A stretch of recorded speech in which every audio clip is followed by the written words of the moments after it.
this week's edition of the Kahane Law Legal Minute. Understanding how to pick a real estate lawyer.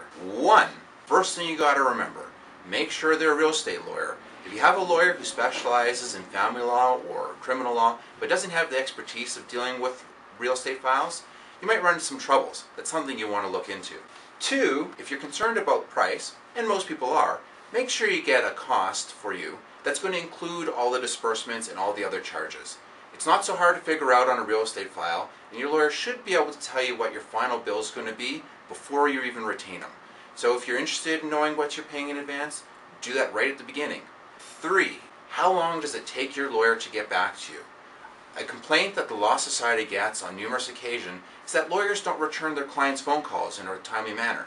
If it's important for you to hear from your lawyer and you're trying to give them work, you might want to see how long is it going to take for them to call you back when you're asking for a quote or asking them to represent you. If it's 3 or 4 days, you might want to think about someone who's a little more responsive to your needs. Well, thank you, and that's today's edition of the Kahane Law Legal Minute.